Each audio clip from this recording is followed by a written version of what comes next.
Christmas കരോളിനായി പള്ളി ഒരുങ്ങുന്നു. എന്നാൽ ഈ സന്തോഷത്തിനും ആഘോഷത്തിനുമിടയിൽ എല്ലാം നഷ്ടപ്പെട്ടു ഏകാന്തതയും അനുഭവിക്കുന്ന ഒരു സ്ത്രീ നമുക്കിടയിലുണ്ട്. അവളുടെ പേര് റീന. ഓരോ ചുവടുവെപ്പിലും അവളുടെ ജീവിതഭാരം അവളെ തളർത്തുന്നു. അടയ്ക്കാത്ത ഇലക്ട്രിസിറ്റി ബില്ലുകൾ, സ്കൂൾ ഫീസ്, വാടക കുടിശ്ശിക, ബാങ്ക് ലോണുകൾ, നാട്ടിലെ പ്രാരാബ്ദങ്ങൾ, അവളുടെ കുട്ടികൾക്ക് ഭക്ഷണം നൽകാനും എന്തിന് ക്രിസ്മസിന് ഒരു കേക്ക് പോലും മേടിക്കാൻ സാധിക്കുന്നില്ല. നാട്ടിലൊന്ന് പോകാൻ, പ്രിയപ്പെട്ടവരെ ഒന്ന് കാണാൻ 8 വർഷമായി അവൾ ആഗ്രഹിക്കുന്നു.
എല്ലാവരും പറഞ്ഞല്ലോ ക്രിസ്മസ് ട്രീ ആണോ?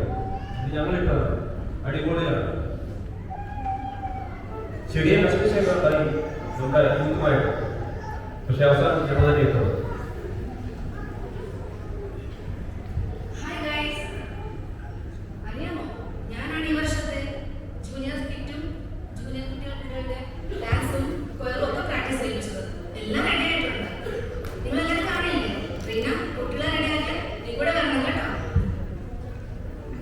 എല്ലാവരും നേരത്തെ തന്നെ എത്തിയോ?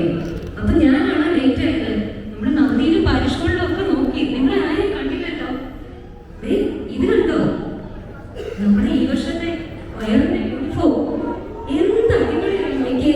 നല്ല കളർ കോമ്പിനേഷൻ, എന്താ സൂപ്പർ.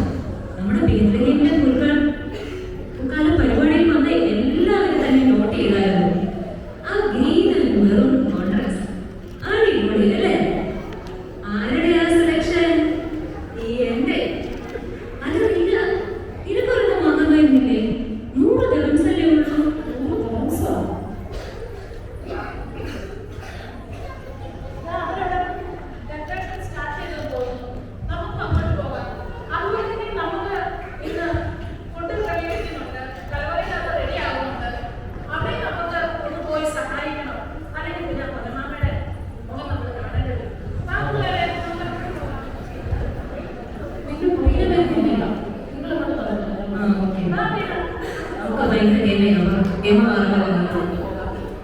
ഈ പറഞ്ഞവരുടെ വാക്കുകളൊന്നും റീനയെ തെളിയൊരു സ്പർശിക്കുന്നില്ല. അവൾ തൻ്റെതായ ഏകാന്ത ലോകത്തിലാണ്. ജീവിതം അവൾക്ക് ദുഷ്കരമായിരിക്കുകയാണ്.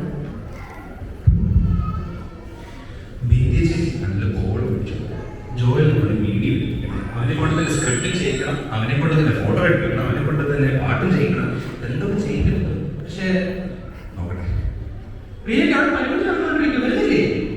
എന്ത് പറ്റി? മുഖത്തൊരു ഒന്നുമില്ല മോനെ. അല്ലേ പറയില്ല, നോക്കാം. അത് പിന്നെ മോനെ, പരിഹരിക്കാൻ പറ്റാത്ത ഒരുപാട് പ്രശ്നങ്ങളുണ്ട്. ഈ ക്രിസ്മസ് നല്ല രീതിയിൽ ആഘോഷിക്കാൻ പറ്റും തന്നെ എനിക്ക് തോന്നുന്നില്ല.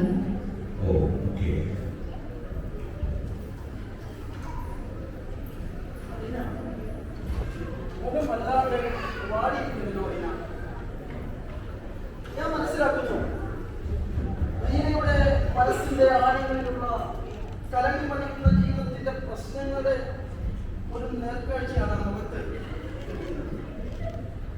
സാരംഗമില്ല, പരിഹരിക്കാൻ കഴിയാത്ത പ്രശ്നങ്ങൾ എന്റെ കൊച്ചു കൊച്ചനുഭവങ്ങൾ ഇതിനേക്കാൾ എത്രയോ വേദനിക്കുന്നു.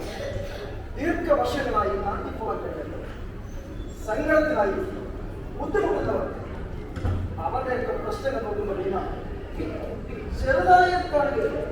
പക്ഷേ തമ്പുരാൻ എല്ലാത്തിനും പരിഹാരം നോക്കൂ. ഈ ക്രിസ്മസ് കാലത്ത് നൂറ്റാണ്ടുകൾക്ക് അങ്ങ് വേദനകളിൽ മുന്നേ യേശു ആരോടുമില്ലാതെ പറഞ്ഞത് നിരാശരായിരിക്കുന്നവർക്ക് പ്രത്യാശ നൽകാനാണ്, തളർന്നിരിക്കുന്നവർക്ക് ആശ്വാസം നൽകാനാണ്, ഹൃദയം നുറുങ്ങിയവർക്ക് സമാധാനത്തിനായിട്ടാണ് വിധിച്ചത്. അന്ധകാരത്തിലിരിക്കുന്നവർക്ക് വെളിച്ചമായി വേദനയിൽ ആ ഹൃദയ നഷ്ടപ്പെട്ടു. പ്രിയ സമാധാനമായിരിക്കും നമുക്ക് എല്ലാത്തിനും പരിഹാരം ഉണ്ടാക്കാൻ കഴിയും. അതിനെ ഞാൻ വഴി നോക്കാം. പക്ഷേ എന്റെ പ്രിയപ്പെട്ട ഇടവകയിലെ സംഘടനാ പ്രതിനിധി അലങ്കാരങ്ങളും ആഘോഷങ്ങളും വേണ്ടെന്നല്ല. പക്ഷേ നമ്മൾ ഓരോ കാലഘട്ടങ്ങളിലും ഓരോ വർഷങ്ങളിലും ഉത്സവങ്ങൾ ആഘോഷിക്കുമ്പോൾ ഒരു കഷ്ണം കേക്ക് മേടിച്ചു കൊടുക്കാൻ കുടുംബത്തിൽ കുഞ്ഞുങ്ങൾക്ക് കഴിയാത്ത നമ്മൾ ഓരോ വർഷവും കഴിഞ്ഞ വർഷം കൊടുത്ത സാരി വീണ്ടും കൊടുക്കാതെ പുതിയ സാരിക്ക് ഓർഡർ കൊടുക്കുമ്പോൾ മുന്തിയ ഭക്ഷണങ്ങൾക്ക് നമ്മൾ ആവിഷ്കാരങ്ങൾ ചെയ്യുമ്പോൾ നമ്മുടെ കൂടെ ഇതുപോലെയുള്ള നൂറുകണക്കിന് മീനമാറുണ്ട് എന്ന് നാം തിരിച്ചറിയണം. ആത്മീയ പ്രോഗ്രാമുകളെ തിരക്കെടുക്കുകയും ഒരുപക്ഷെ നാം മനഃപൂർവ്വമല്ല, നാം അറിയാതെ പരീക്ഷന്മാരായി പോകുന്നുണ്ടോ? നമ്മുടെ മുമ്പിലൂടെ കടന്നു പോകുന്ന ഓരോ ജീവനങ്ങളും ശാന്തിയുടെ ചുറ്റുപാട് മാത്രമല്ല, നമ്മുടെ ഈ പള്ളികളും ഏരിയപ്പുറങ്ങളിലും ചിരിച്ചുകൊണ്ട് അകത്ത് കരഞ്ഞുകൊണ്ട് നമ്മളെ മുമ്പിൽ ചിരിക്കാൻ വേണ്ടി ചിരിച്ചു കാണിക്കുന്നവരാണ് കൂടി. അവരെ കൂടെ തിരിച്ചു നിർത്തുന്നതാണ്, അവരെ കൂടെ ചേർത്ത് നിർത്തുമ്പോഴാണ്, അവരെ കൂടെ ഉൾക്കൊണ്ടുകൊണ്ടാണ് ക്രിസ്മസ് അർത്ഥപൂർണ്ണമായി മാറുന്നത്. അതുകൊണ്ട് ഞാൻ നെഗറ്റീവായി പറഞ്ഞതല്ല. നമ്മുടെ ഈ ക്രിസ്മസ് കാലത്തെങ്കിലും സങ്കടത്തിയിരിക്കുന്നവനെ, വേദനത്തിരിക്കുന്നവനെ ഇതേപോലെയുള്ള റീനമാലയുടെ ചേർത്ത് പിടിച്ച് മുമ്പോട്ട് പോകുമ്പോൾ ക്രിസ്മസ് അർത്ഥപൂർണ്ണമാകും. എന്താണ് റീനയുടെ പ്രശ്നം? സാമ്പത്തികം മാത്രമാണ്. എനിക്കറിയാം ഒട്ടനവധി പ്രശ്നം കൊടുക്കുന്നു. സാമ്പത്തികം മാത്രമാണെങ്കിൽ ഇവിടെ ഷാജാമാർത്തപ്പെടുന്നത് നമ്മുടെ ചുമതലക്കാരിലേക്ക് അറിയാം, നമ്മുടെ ഇടയിലേക്ക് അറിയാം, പരിഹരിക്കാൻ കഴിയാത്ത പ്രശ്നങ്ങൾ അറിയാം. അതിനെ നീ വരുമ്പോൾ നമുക്ക് ചുമതലക്കാരെ മെച്ചമായി കാണാൻ പോകാം. വരൂ.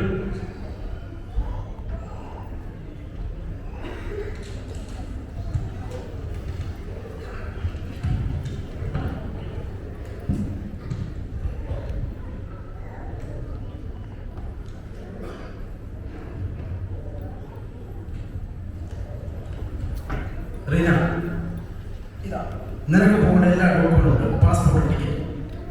ദീർഘവർഷമായി നീ നാട്ടിൽ പോകുന്നത്. നമ്മുടെ അച്ഛന്മാർ ചുമതലക്കാർ വേണ്ട എല്ലാ ജോലികളും ചെയ്തിട്ടുണ്ട്. എത്രയും പെട്ടെന്ന് ഈ ക്രിസ്മസ് കാലം നാട്ടിൽ മാതാപിതാക്കളൊപ്പം ആഘോഷിക്കും. ഞാൻ ഒന്നും തീരുമാനിക്കാനില്ല. എവരിഡേയുടെ ലിസ്റ്റ് എടുക്കണം, ഡേറ്റോടെ പോകണം. ജോയൽ വണ്ടി ഇപ്പൊ റെഡി കൊണ്ടുവരില്ല. അല്ലേ, ഒരു ഞാൻ എനിക്ക് വിടാൻ സമയമില്ല, മറ്റൊരാളെ എനിക്ക് പോകേണ്ടതുണ്ട്. ആ ശരി, അവരെ കൂടെ വിളിക്കാം.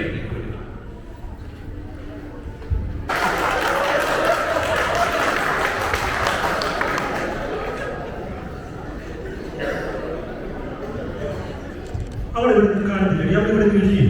അവളെ കൊണ്ട് പോയി അവിടെ വിളിക്കണേ. നീ